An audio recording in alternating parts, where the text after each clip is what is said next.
Hey guys, and welcome back to my channel. Today I'm going to be talking about Better Call Saul, the newest episode, Season 6, Episode 10, I think, Nippy. Um, and I really enjoyed this episode.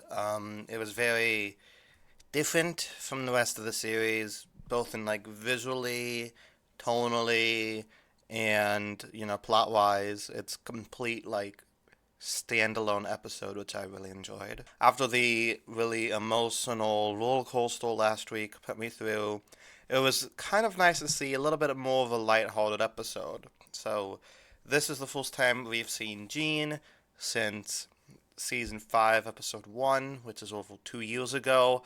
So, I was really looking forward to see how his beef with the Jeff the cab driver ended up.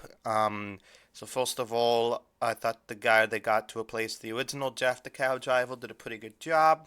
Slightly different, but still had good chemistry with Bob Odenkirk anyway.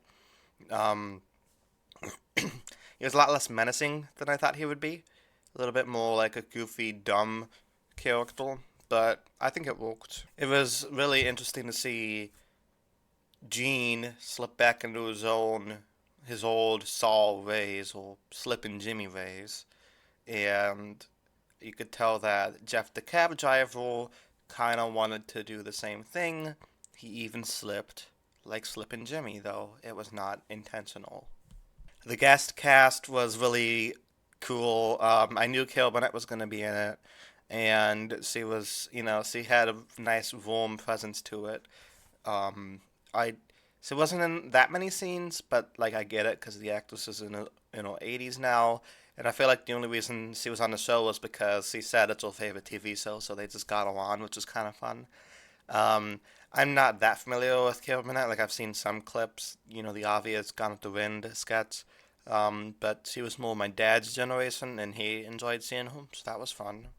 The cameo I was not expecting was Jim O'Hare, aka Jerry, Gary, Larry, Barry from Parks and Recreation. Um, I was so happy when I saw his name in the opening credits. I I don't know. He was always like a really funny character on Parks and Recreation, and he basically played the same character here. Kind of a bumbling buffoon, but really kind-hearted and good-natured, but still really bad at his job. So basically, he's playing Jerry. And as, Parks and Rec being my favorite sitcom, I loved it. I love the whole montage of Jimmy keeping coming back. He starts off like, giving them the Cinnabons, and then every day he becomes closer and closer to them. He becomes like best friends with them, and the the way he eats the Cinnabon is so weird. He like cuts it, scoops it up, twists it around to make it tiny bites, which I just find like odd and hilarious at the same time. And I bet Jim had to eat like 15 Cinnabons during the making of that episode. I wonder if he like spit it out afterwards, or maybe he just really likes Cinnabons.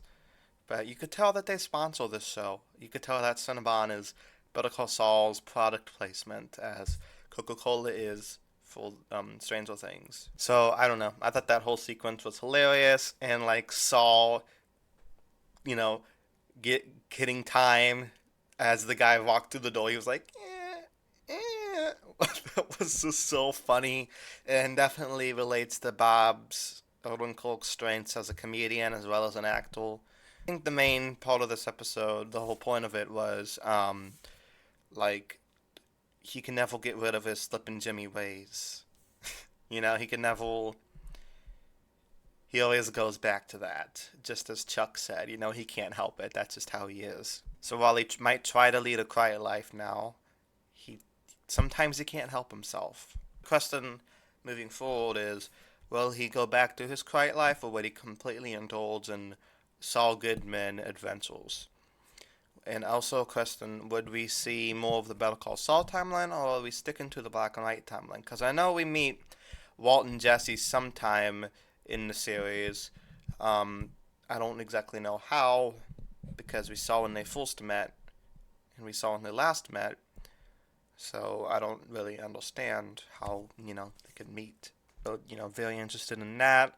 Yeah, I thought it was a good episode. I really loved the black and white cinematography. So McLaurin, she's a veteran, Better Call Saul, Breaking Bad director, and she did a great job here as well as the writing. So, yeah, all around, I give it two thumbs up. Let me know what you guys thought down in the comments below, and what do you think's gonna happen next? How will we meet Walt and Jesse? Will Gene go back, go fully engaged back into Slippin' Jimmy, Saul Goodman mode? Let me know down in the comments below, and subscribe for more videos. Until then, peace.